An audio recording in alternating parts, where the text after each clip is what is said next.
আসসালামু আলাইকুম। সবাই ভালো আছেন নিশ্চয়ই। আমাদের বর্তমান যে অথরিটি চলছে, ইন্টারিম গভর্নমেন্ট, এখানে একটা জিনিস কিন্তু আমাদের খুব বড় রকমের একটা এফেক্ট পড়তে পারে আমাদের সামনে এই 6 মাস বা তার পরবর্তী সময়ে।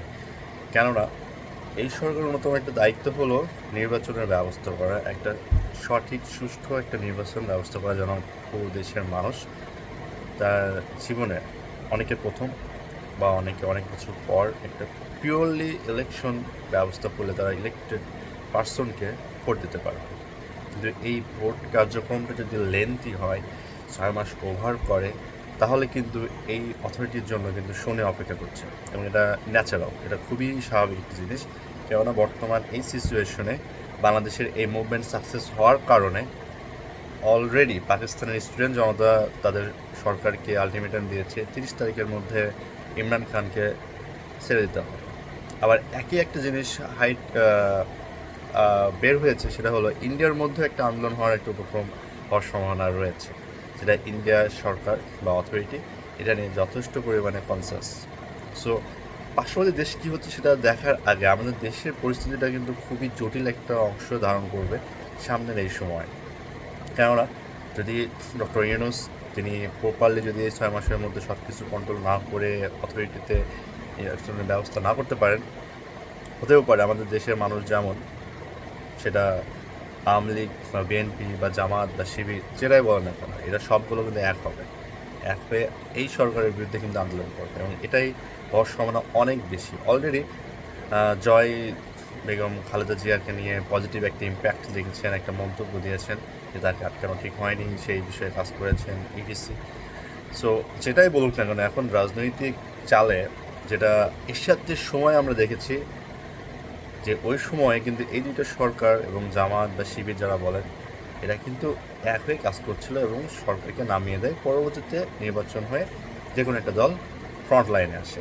ঠিক একই প্রসেসটা ফলো করতে পারে যদি ইন্টারিম গভর্নমেন্ট পারফরমেন্স প্রপারলি ভালো এক্সিকিউট করতে না পারে।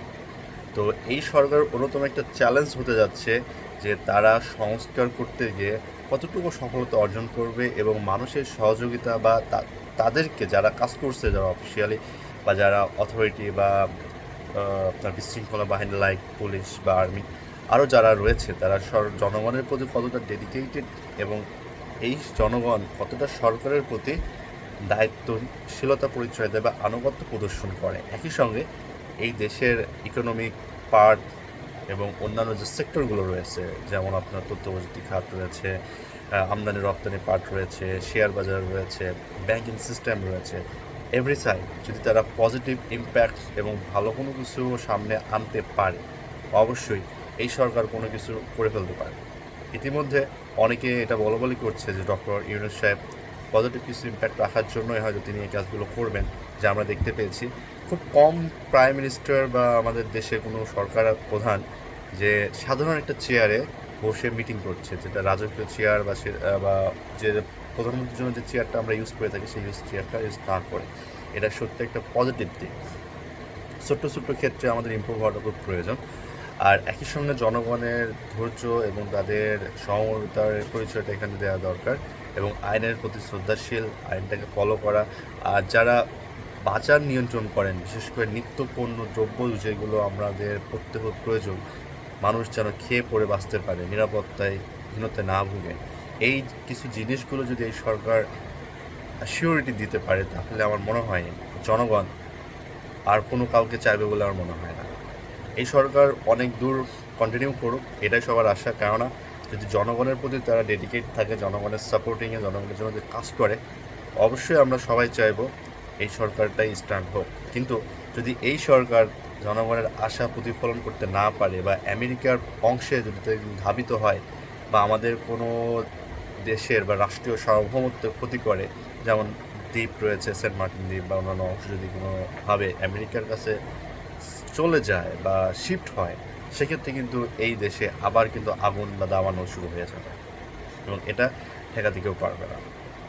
মাঝখানে রয়েছে ইন্ডিয়া এবং পাশে রয়েছে চীন। এই দুইটা বড় দেশ, সে কখনোই চাইবে না তার নাকের ডগায় এসে আমেরিকা বসে থাকে। কারণ আমেরিকা যদি এখানে চলে আসে, তাহলে চীনের যে একটা বিশাল একটা এরিয়া রয়েছে, যেটা সেন্ট মার্টিন দ্বীপ হয়ে বঙ্গোপসাগরে আরব সাগরে ঢোকার একটা হিউজ একটা পোর্ট, হিউজ একটা ট্রেডের যে এরিয়া, এই এরিয়াটা যদি আমেরিকা আটকে দিতে পারে তাহলে চীনের জন্য কিন্তু অনেক বড় রকমের একটা ট্রেড হবে এটা। তো এই হুমকি মোকাবেলার জন্য চীনকে যুদ্ধ ছাড়া কোনো ওয়ে থাকবে না, যেমনটা আমেরিকার জন্য। সো আমেরিকা তার অস্তিত্ব বজায় রাখার জন্য, এই সাবকন্টিনেন্টের দাদাগিরি চালিয়ে যাওয়ার জন্য সে অবশ্যই এই কাজটা করতে চাইবে এবং চীনকে প্রতিহত করবে। এবং এই জন্যই তারা আমাদের সরকার বা ইন্টারিম গভর্নমেন্টকে যথেষ্ট পরিমাণ লজিস্টিক সাপোর্ট বা এনিথিং তারা দিতে প্রস্তুত এবং হচ্ছে, এবং অলরেডি অ্যান্থনি ব্লিংকেন বলেই দিয়েছে তারা এই সরকারের সঙ্গে কাজ করতে আগ্রহী। দ্যাট মিনস তারা এই সরকারের প্রতি হ্যাপি। আমেরিকা তখনই হ্যাপি হয় যখন তাদের মনোনীত পার্সন বা তাদের মনোনীত উইশ বা তাদের ইন্টারেস্ট সাপোর্টিংয়ে থাকে। আদারওয়াইজ আমেরিকা কিন্তু সাপোর্টিংয়ে থাকে না। এবং এটাই আমরা দেখে আসছি ভূ রাজনৈতিক কৌশলে, এবং এটা এতটাই জটিল একটা ইকুয়েশন যে ইকুয়েশনটাতে সমাধান করতে হলে খুব স্টেপ ধীরে ধীরে এবং চারপাশ ভেবে স্মার্ট ডিসিশন নিতে হবে এখানে। এবং তার ফলে কিন্তু আমাদের দেশটা মাঝখানে এত বড় শক্তিশালী দেশ থাকার পরেও আমরা কিন্তু সুন্দরভাবে মুভমেন্ট করতে পারবো। আর একটা জিনিস আমাদের খুব জানা প্রয়োজন, আমাদের দেশের অথরিটিকে একটা রিকোয়েস্ট করবো, আমাদের দেশের ইলিশ মাছ অবশ্যই যেন আমাদের দেশের মানুষের জন্য আগে বরাদ্দ করা হয়, তারপরে আপনি রপ্তানি করবেন।